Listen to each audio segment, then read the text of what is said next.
Hey guys, welcome back to a Commander Insight video. Today I'm going to be doing an updated deck tech on my Karador Ghost Chieftain Commander deck. I did this video about a year ago now, and some things have changed since. Not a lot, but enough that I wanted to make a video with some new cards that have come out, just some upgrades that I've done on the video. For those of you watching, who is Karador? If you're not familiar, if you're new to EDH, or you just kind of known about him but kind of been phased out over the years. I think it came out in like 2011, so it's a very old commander, one of the originals, and I still think it holds water. It's one of the best commanders in my opinion, that kind of has the balance of the most fun, very resilient, and it's a graveyard deck. So you basically cast creatures from your graveyard. Karador allows you to do that, and the fact that it's in 3 colors, the Abzan, black, white, green, that to me is the best color combination in the game for 3 colors. I know Muldrotha is in the top 10 for most popular commanders, but the thing about Muldrotha, if you've ever played it, is it costs 6 originally, and so if you basically get your commander removed, it's just so expensive. And then on top of that, you really only cast the same permanents from your graveyard each turn. It's just I played it, I built it. The reason I love Karador, and I think it's the best graveyard deck for recursion, for resilient, for everything, is because even though it has a 8 mana value card, it actually really only ever costs 3. It'll only ever cost 3 if you're playing the deck right. So it's actually the cheapest of the 3, referring to Karador, Muldrotha, and Marin. Those are like the 3 big staple commander for graveyard. And what's great about this is, allowing you to have white. Black-green is obviously great at recursion, ramping. It has all the right colors that you need to build a good deck. But then the white is great for target removal, board wipes. Just some of the extra creatures you get to include are just awesome. And it's really fun. One of the cool things about it is you can kind of just rotate out cards, rotate in cards, and it feels like a whole new deck. Because Karador's effect is pretty generic. It's really just any creature. So we actually have a little bit of an enchantment theme going on too, enchantment creatures, as well as some enchantments. So the update I'm going to be talking, I'm going to try and keep it a little shorter. I know the last one was about an hour. This is really for people that are just in love with Karador. If you stick through the whole video, I'll explain why I put some of the cards in, how the combos kind of go off, and over the years, just how I've kept this deck. It's my oldest deck. It's my favorite deck, and it's definitely one of my best. So without further ado, let's get into the deck tech. Alright, so I wanted to start with the lands because it kind of lets me set up the rest of the deck and explain why certain lands are in the deck. This deck basically runs the Hermit Druid engine. For those of you who aren't familiar, I'll get to that in the creature section, but I wanted to go over the lands first. I know they're probably the most boring in a deck tech, but they are important, and there's actually some really cool ideas for lands in here. So thumbs up if you're a big fan of Darth Maul. Give me a like and subscribe. This is one of my custom playmats that I made. Big fan of them. So anyways, let's get into it. So I run one of each of the basic lands, just one of each, and that's because of the Hermit Druid engine. 2 is not enough, 1 is definitely not enough, and anything over 3, you can kind of start to whiff a little bit or not get as much when you mill with Hermit Druid. So to me, 3 is perfect, 1 of each. The 2, I guess, colorless ones, they're utility lands. They run a strip mine because we run some land recursion to bring it out of the graveyard, and then we run Gaia Reach Sanitarium. These 2 are in here. Obviously, this is kind of a hate-bearing card for your opponent. You can blow up their lands if you need to, but Gaia Reach is great when you have big things in your graveyard or big things in your hand that you need to put in your graveyard. So it's another out. One of the biggest things of running a creature deck, or a big creature deck with high converted mana cost, is the creatures will get stuck in your hand eventually. So we have some answers for that. And then kind of getting into some of the all 3 color mana. We run Exotic Orchard, City of Brass, Mana Confluence. These are basically the same thing. And this one varies based on your opponents, but typically all 5 colors should be present if you're playing a 4 game. Then we also run a Command Tower, of course, and then we round it off with an Indatha Triome. If you get a fetch land, this is the card you run for sure. The first card you go get, because it comes in tapped, especially if you don't have a turn 1 play. We also run all 3 of the fetch lands, so all 3 of these can grab that. And then we run all 3 of the shock lands. And then we start to run some of these newer cards. I really like these. This is Overgrown Farmland, Deathcap Glade, and then Shattered Sanctum. So basically, They come in tapped unless you control 2 or more other lands. So throughout the game, you're more likely to have them come untapped. All you need is 2 lands, and all these come untapped. So it's essentially dual lands untapped. It's great, and it's definitely necessary for the quickness of the deck. You want a fast deck. So we also run the flip lands, the nodal lands. They can be one of either color. I like to run the pain lands because they're cheap and they do the work that you need to do. So pretty simple there. And then we run the, if you have more than one opponent, I think it's the Battle Bond lands. Those are awesome because you're always going to have more than one opponent. And then we run the filter lands. Also very crucial for color fixing. So that's basically some of the lands. You know, we like to run lands that come in untapped. I don't run any that come in tapped. And then lastly, we're going to show you some color fixing. So we got Urborg, makes everything a swamp. You guys know that one probably. Yavimaya makes everything a forest. So now you got your black, you got your green. And then this card is amazing. New kind of card that I've been finding. Because we're a self-mill deck, you want this card in the graveyard. But Riftstone Portal, when it's in the graveyard, all lands you control have tap to add green or white. So now this makes green, this makes black, this makes green, this makes green and white if it's in your graveyard. So all your lands now also tap for white. So it's, if this is in your graveyard and you have these out, you basically have access to all 3 colors at all times. So very helpful. And then lastly, we run one nodal card, Bala Ged Recovery, because we run so much graveyard recursion. It's definitely necessary. I think it rounds out to 34 lands in total. All right, so we're gonna do the artifacts real quick first because there's not a lot of them. We run the obvious Soul Ring. It's cheap, it's easy. Everyone and their mother runs one, so I recommend running one for sure. We run Mesmeric Orb because we self-mill, and when you untap, you basically mill cards. So as the game goes on, you're going to be milling more and more and more. So your opponents, but unless they're playing another graveyard deck, it's really not that big a deal. It's actually going to hurt them more than help them. This will be a targeted card for them to get rid of, which is fine because you can always bring it back as well, and I'll show you how. And then for the win, one of our win cons, we run a Sensei's Divine Top, Bolus the Citadel. For those of you who don't know this combo, first of all, Bolus the Citadel, you guys probably know about it. You can cast cards from the top of your library by paying the life. I think this card should be run in decks that can do 2 things. They need to have life gain, and they need to have top deck manipulation. If you don't have those things, Bolus the Citadel can whiff really hard because it's an expensive card. You cast it for 6, and then you're going to get that land, or you might cast 2 or 3 cards and then get the land, and it's just not going to work out the way you want it to. You might get lucky, but the ability to have top deck manipulation with Sensei's Divine Top, so you basically can tap Sensei to draw the card on top of your library, put this on top of your library, pay 1 life to basically bring it back out, and do it all over again. You can basically draw through your entire deck. You can draw every land you need, and then you can cast every spell you need, creature, enchantment, whatever else, to get that through. So it's a very good win con. And then you need life gain, because the worst thing you can do is go through, get down to like 10 life, 5 life, 3 life, and then not be able to cast any more cards because you just have no life, and then you get knocked out. So you need to have that life gain as well. So we have both of that, and I'll go into that in a second, but that's it for the artifacts. Next up is going to be our enchantment package. Like I said in the beginning of the video, we do run quite a few enchantments. I think that enchantments are superior in an Abzan deck. And so I want to go into why I run them, specifically because of how resilient it makes Karador. Just enchantments are so powerful. But we run a Greater Auramancer because we run so many enchantments. They're all going to be permanents that you want to keep on the battlefield, so protecting them. Sylvan Library, one of the best green draws out there. I love it for 2 mana. You can draw 3 cards. This is a really expensive card. This is not necessary at all. If you don't have this card, don't worry about it. You can replace it with maybe like a Fauna Shaman, which is a creature. It does the same thing, but you can only do it once. But pay a green, discard a creature, search a creature. It's so powerful.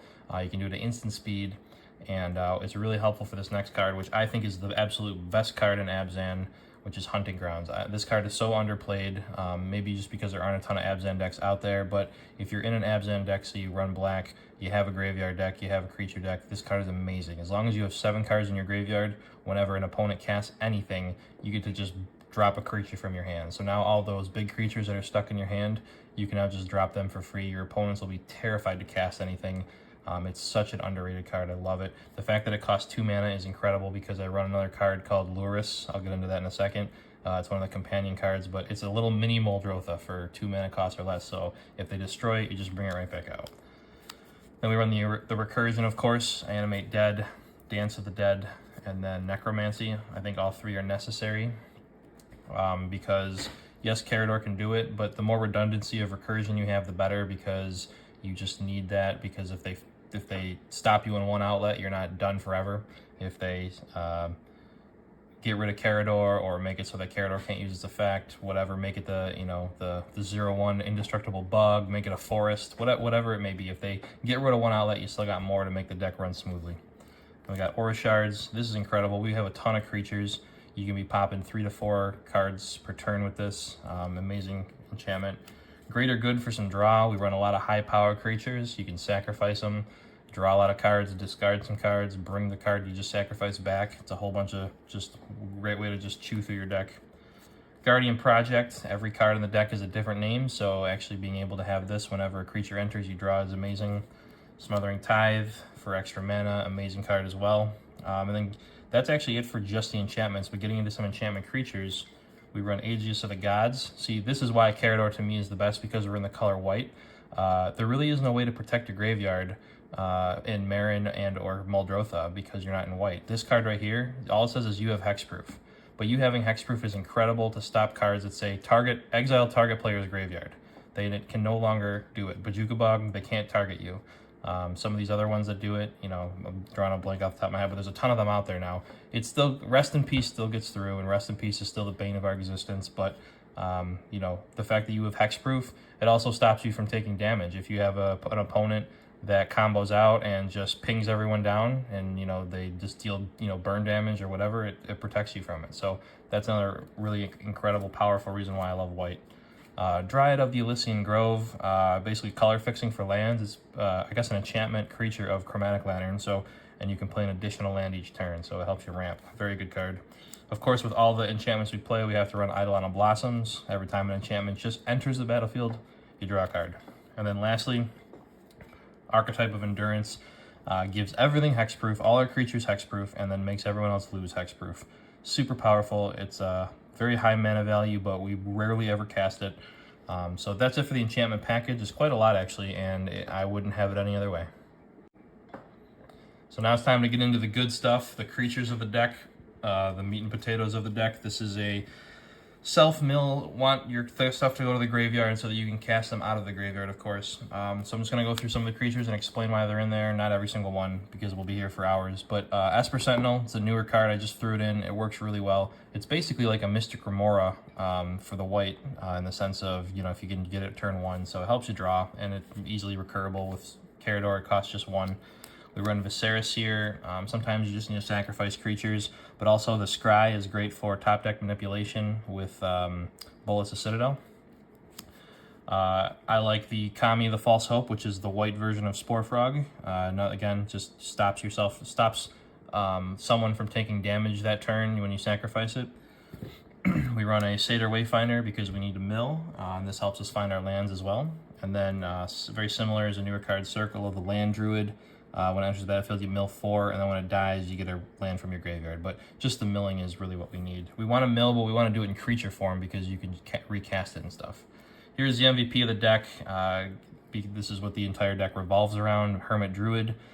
You pay a green and tap it. You mill cards until you get a basic land. Remember, we only run 3. So every time we do this, we get average 40 cards. So you basically fill up your entire graveyard off of 1 Hermit Druid mill, and you get a land. Eventually, you're going to get all your lands. But like I said, 3 basic lands is enough. 4, I think, is just too much. 2 is not enough because you can, if you accidentally draw 1, or if you just hit it early, it's just too risky. So 3 is perfect in this card. Every search card in the deck tries to get this. Whenever it dies, I try and recur it. It is the best card, and if you get that out, you basically win. Then we run Ailey, Eternal Pilgrim. She's good for sacrificing, a little bit of life gain, and then she has a Anguish Unmaking effect as well, but mainly she's there for the sacrifice and life gain. Restoration Specialist. I don't really see too many people running this card. It's an artifact and enchantment recursion back to your hand, so you pay 1 white, sacrifice her, return up to 1 artifact and up to 1 enchantment, so you can return 2. So you can get your Bolas of Citadel and Survival of the Fittest, or Animate Dead, and Soul Ring. You can get 2 cards with the 1, so it's an amazing card. Priest of the Fellrites, relatively newer card. You tap her, pay 3 life, and sacrifice it, and you basically get to recur a card. You can only do it at sorcery speed, but it's very efficient. You know, it's great to cast this card with Karador, and then you sacrifice it to bring out your 8 converted mana cost. We run a Reclamation Sage, just great target removal. You can recur it with Karador. Recruiter of the Guard, first target is going to be Hermit Druid every time. Then there's a bunch of other utility creatures that are under toughness 2 or less that this card can grab. Eternal Witness, of course, nothing really like it. You know, we have a sorcery that does it, but the ability for basically to return anything from your graveyard to your hand on a creature is incredible. We run a Ruminap Excavator because we are milling a lot, so we're going to have a lot of lands in our graveyard, so the ability to basically recur lands, basically just play them right from your graveyard is incredible. I think this is another MVP of the deck, Lurrus of the Dream Den. I think it's a little mini Muldrotha, and it's in white, which is why I love it. And basically it lets you, each turn you can cast 1 permanent spell with converted mana cost 2 or less, so it doesn't have to be a creature. So Karador only lets you cast creatures. This card lets you cast pretty much everything else that's 2 or less. So you can cast Hermit Druid, you can cast Soul Ring, you can cast the Hunting Grounds, you can cast so many cards that are 2 or less from this that are permanents, and all they have to do is just be in your graveyard. So to me, this is another MVP of the deck. This is our basic win condition right here, Veto, Thorn of the Dusk Rose. I love this card. There's 2 ways we win. Basically, we gain a lot of life and burn you through just enter the battlefield effects and stuff, or we basically, when you swing out with all your monsters, and then with his second effect, you give everything lifelink. So one of the ways that you can win is with Tristani Selesnya's Voice. So basically, whenever a creature enters the battlefield, you gain life equal to its toughness. If you have both of these out, you gain life, then you ping someone for life just for bringing a creature out. So if you're Living Death, you bring out, 50 power, you can just basically kill someone on the spot. So Tristani is great for life gain. Keeping your life total up is important for Bolas' Citadel. You're going to eventually start being targeted once people realize how resilient your deck is. Another great card, Shalai, Voice of Plenty. You, planeswalkers you control, and other creatures you control have hexproof, so it's another protection card. Obviously, hexproof on your creatures is great. We don't run any planeswalkers, but the other one is the fact that you have hexproof again. So now your graveyard cannot be targeted removal. It has to be mass removal, or they have to get rid of these creature cards. World Shaper. This is probably the best ramp spell in the deck. For the sake of, you just mill a ton of cards, you have a ton of lands, and then you just sacrifice a World Shaper and you get back 15 lands in 1 turn. You can do it in your opponent's end step, and then you start the turn with 20 mana. So, amazing card. This is an answer to all of the creatures that get stuck in your hand. We got an Elvish Piper. It's pretty fragile, so people will try and kill it when it comes out. It's only one toughness, but you pay a green tapper, you get to drop, an Angel of Avacyn, whatever, something crazy. So very powerful, and it helps so that when creatures are stuck in your hand, you can still do stuff. Here's another target removal, Cavalier of Dawn. I like this card a lot because 1, it's got vigilance, but 2, you can destroy any non-land permanent.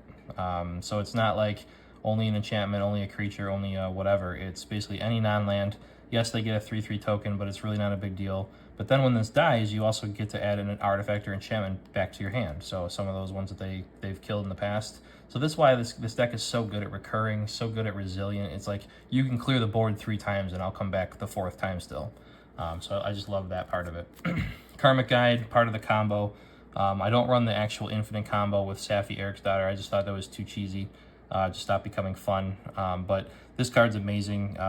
You bring it back with Animate Dead, and you basically can just keep bringing out whatever you want every turn. It's really good. Another similar card is Revelark. When Revelark dies, you get 2 creatures with power 2 or less. So one of them can be the Karmic Guide. You can do Hermit Druid, a whole bunch of different spells or creatures in your graveyard. So very good. You can also evoke it so that it absolutely dies the turn you want it to come out, which is usually what you want to do. Then we run Mikaeus the Unhallowed, we have a bunch of ETBs, enter the battlefield effects, or just extra protection. When something dies, it comes right back and gets a +1/+1 counter. So this is just kind of an insurance policy for your creatures. No one's going to want to pop them or blow them up because it's just going to come right back. When you have this out and you board wipe, it's great because you kill everything on the board, but all your creatures come back. Another MVP of the deck, I would say Sun Titan. It's amazing, and again, another reason why white I think is better for graveyard decks than blue. So Karador over Muldrotha, I'll say it all day. But whenever it enters the battlefield or attacks, you get a permanent with converted mana cost 3 or less. So there is a ton of options, especially if you have a full graveyard. This card just never stops bringing stuff back. It's awesome. This card is broken. I can't believe they made this card. Kodama of the East Tree, especially in this deck. It's ridiculous. So it's a little confusing, but basically whenever a permanent comes out, you can basically drop from your hand another permanent of equal or lesser mana value. So you play an Animate Dead, you cast an Animate Dead from your hand, that's 2 mana, you can drop another 2. Then Animate Dead brings back Karmic Guide, that's a 5, you can drop a 5 from your hand. Then Karmic Guide brings back Sun Titan, you can drop a 6. Sun Titan brings back Necromancy, you can drop a 3. Necromancy brings back the Karmic Guide that died because it's got protection from black. You can drop your entire hand just off of 1 card. So there's tons of times when it's like I'm literally like I'm out of cards and I have 3 more Kodama triggers. I don't even know what to do. So it's just such a good card. It speeds up everything. It cheats stuff out, which is exactly what I love to do in Magic. I would never take this card out. It'll need to get banned for me to take it out. Angel of Serenity. I love this card. It's a creature removal in the graveyard as well. But the play here, if you have it with a sack outlet, is you bring out Angel of Serenity, and then you target 3 creatures, and then you sacrifice Angel of Serenity before the enter the battlefield effect resolves. And what you do is you can essentially permanently exile those creatures, because when this dies, when she dies, your opponent gets those cards back. But if you sacrifice it before they even get exiled, then that effect will resolve and there won't actually be any creatures to return to the hand. So basically, they return to the hand cards that aren't there yet, then you exile cards, so they're just permanently stuck there. So you can basically exile 3 cards every time. And then if you have a Mikaeus out, she comes right back out to exile an additional 3. So, amazing. Elesh Norn, the only Praetor we run. I feel like the other ones are just too slow. And Vorn Collects makes you lose friends really hard. It's a little mini board wipe. -2 to all creatures, and then +2 to yours. Awesome card. The lifesaver of the deck, the reason why everything works so well, Resolute Archangel, amazing card. I recommend if you aren't running this, you put it in this deck. When it enters the battlefield, if you have less than 40 life, you basically go up to 40. Think about that, it works really well with Veto. So these 2 cards, if you're at 1 life, and you go up to 39, you can ping someone for 39 because it is life gain. I've looked that up and it's been confirmed. So these 2 cards are incredible. But just this card in general, just having a Resolute Archangel for Bolas' Citadel, for anything. You know, your opponent's got you on, you know, they're triple teaming you and they're attacking you, and you have one in the graveyard, you recur it, go right back up to 40. It just, no matter what they do, they just can't stop it. It's amazing. And then a lot of people say not to run this card. I don't understand why. They're like, this card's horrible. This card is incredible. This card stops everything. Platinum Angel, it's an artifact creature, so it is prone to the most abundant removal, but you can easily get around that with Hexproof, with Indestructible, with a whole bunch of cards in this deck. Your opponent can't win the game, and you can't lose the game. So if you have this out and you go below 0 life, you just keep taking life and nothing happens. But it also stops your opponents from comboing out. How many times do people play Solitaire, or they're like, let me just get this combo and I'm just going to win, there's nothing you can do. This just stops that. Like, it doesn't matter how much life you gain. It doesn't matter how much commander damage you did, or it just stops it, and they have to answer in order to win. It's such a good card, and it's such a distraction, so while they're busy answering that, you can build up other strategies to win. It's so good. I can't believe people don't like it. Terracodon, another great card. Pops 3 things, non-land permanents, and they get elephants for it, whatever, but incredible card. Another reason why white to me is amazing is for Ashen Rider. So now we can run, a flying, enter the battlefield, exile target permanent, and then when it dies, exile target permanent.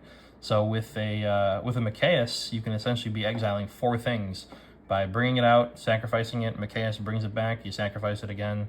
So it's incredible. And then last but not least, Avacyn, Angel of Hope. The bee's knees of the deck for sure. This card is awesome. Indestructible, makes everything else indestructible. So we basically run a way for you to make everything indestructible, everything hexproof, you're protected, You got graveyard recursion, you got, you know, everything that you need to basically win. So you start building out your field, there's very few cards. I mean, you need a mass exile, and of course Cyclonic Rift, which is just broken. That can break your board, but there's, other than that, there's really not that many things that can break your board once you get everything out that you need to. So that's it for the creatures. Last is just going to be the sorceries and instants, and that'll be the deck tech. All right, so last section is going to be the instants and sorceries. In no particular order for instants, but we're running a Vampiric Tutor. I really like this card a lot. 1 mana for basically any card. You know, you can search up your Mass Recursion, you can search up your Hermit Druid. It's great. Turn 1. We run a Reanimate, of course. You know, we want redundant recursion. It's just necessary. Grizzly Salvage. This has been in and out of the deck, and I put it back in because we just need redundancy for milling as well. We can't rely only on Hermit Druid. When we get Hermit Druid, things are spicy and we're going to win. But if we don't get a Hermit Druid, we can't be like, you know, foot slogging across the battlefield and not having, you know, anything else that mills. So this is a great card because it mills 5 and you get a land, so it helps speed up that as well. So I kept it in. Life from the Loam. This card serves 2 purposes, of course. Obviously, you know that it returns 3 lands. So, you know, if you're already milling lands and you need specific colors or whatever, it returns the lands. If your land, you know, if you're deprived of it, but also the dredge effect so that you can mill, and you potentially can mill those lands. So as long as you have a green mana and you can cast this for 2, you're eventually going to get the lands you need with it. Sometimes I've had to do that where you're just stalling out and you're just milling. You know, you can cast this and not target anything, just so it goes to your graveyard so that you can dredge with it next turn. And sometimes it happens, you know. Eladamri's Call, basically search for any creature you need at instant speed. Obviously, you get the Hermit Druid if you can, but there's a ton of other utility cards that you might need. You might need the Platinum Angel, you might need Angel of Avacyn, whatever it might be. You can chain this to a hunter's hunting ground. So you have a hunting ground out, your opponent casts a spell, hunting ground triggers, you cast Eladamri's Call, go grab your Angel of Avacyn from the deck, play it for free. It's such an amazing card. Green Sun Zenith. I'm not going to keep saying the name, but you know the first target would be Hermit Druid for 3 mana. So, you know, pull it from the deck. Amazing card. There's a ton of other green green creatures that you can pull from it as well. So that's a really good card. Again, another reason to run white to me, Hour of Revelation. To me, this is the best board wipe out there. I know they've come out with a bunch of new white board wipes, but to me, this is still the best one because it basically costs 3 white. So it costs 3 less if there are 10 or more non-land permanents on the battlefield and you destroy all non-land permanents. I know I covered this in the original video as well, but to me this is just incredible and nothing can beat it. I wish it didn't cost 3 white, but with the color fixing you can easily cast it, not really a big deal. And what's cool is if you have an Angel of Avacyn out, your board stays where it's at. Worst case scenario, you also destroy all your permanents, but you're in a graveyard deck that recurs like madness. So it's really not that big a deal. You'll be fine, and you basically wipe your opponent's boards completely back down to just lands. So it's really, really good. Buried Alive. It's essentially search card. Search for 3 creatures, put them in your graveyard. You know, if you got the Mass Recursion, if you need target selection, whatever it may be. Great card. We run Victimize. It's basically a 2-for-1. It's a lot of fun to sacrifice 1, you know, Wayward Satyr Wayfinder to bring out 2 8-drops. For free, essentially, or for 3 mana, essentially. So, you know, I know there's been controversy about this card as well. To me, it's incredible. If you're using it right, you sacrifice a little guy and you get 2 big guys. You know, it's a no-brainer. Replenish. Again, you saw the enchantments that we run. We do run quite a lot. It's a lot of fun to just mill them all and then just bring it all back with Replenish. It's only 4 mana as well. Living Death. Definitely the MVP card of the entire deck. Without this card, the deck would still run, but it's not going to be nearly as fast. So if you get this in a Hermit Druid, it's game over. Your opponents probably aren't doing anything ever. I win so many times with it. You mill everything with Hermit Druid, and then you just Living Death everything back. Living Death is amazing because it's a board wipe, so it makes everyone sacrifice everything, and then brings out every creature in all graveyards. So your opponents probably won't be having a lot, even if you're milling them and they have some, it's not going to be anywhere near as good as your creatures. So definitely the MVP of the deck. I've been trying this card as well, Eerie Ultimatum. It's a very specific to cast. Costs 7 mana, I believe. You know, specific colors, But if you get it off, it's essentially another living death. You can bring back any number of permanent cards with different names. So basically, every permanent in your graveyard comes out on the battlefield. Lands, artifacts, enchantments, creatures, all of it, because they're all going to be different. And then last card is kind of trying it out. I always like to try out new cards. Majestic Genesis. It's a little expensive, but if you can get it off, I think it's worth it. So it deals with commander mana value, which is why I like it. So you reveal the top X cards of your library, where X is the greatest mana value of a commander you own on the battlefield or in the command zone. So what's great about our commander is that it costs 8, but you'll only ever cast it for 3 because Karador is basically cheaper for every creature in your graveyard. That also includes commander tax. So if she costs 8, then she dies and it's 10. If you have 7 cards in your graveyard, that gets rid of the commander tax. So when you have 15 creatures in your graveyard, she's basically 3 mana for the rest of the game, even if she dies. But what's great about this card is basically what this card says is when you cast it, reveal the top 8, play every permanent from it. So it's one of those cards that, to me, it needed to be worth it. It had to have a high enough mana value to actually make it worth it, and it has been. You know, you get some of those huge drops. You get the free Bolas of Citadel, Angel of Avacyn, you know, Sarah's Angel, Mikaeus, whatever, Kodama. You get all those huge, awesome cards. You get a bunch of lands. We run a lot of permanents, so you're going to hit a lot. To me, it's worth it so far, but yeah, that's going to be it for the deck tech. So we've updated a little bit. Still the same strategy, but at the end of the day, I think we've made it even more consistent. We've made it even more resilient. And the best part about it is you can take out half these cards, put in the creatures you want, put in the enchantments you want, and it'll still be a functional deck because all you have to do is just mill, make sure you cast Karador, and you're solid. And that's why I love this deck so much. It's why I think it's the best creature deck. Let me know what you guys think. I know this video hopefully didn't go on too long, but I wanted to share all my thoughts and updates in the past year. But, you know, let me know what you guys think. If you have any suggestions, if you have any cool builds or unique character builds that I love, just seeing new ones. And we'll see you on the next one. Thanks.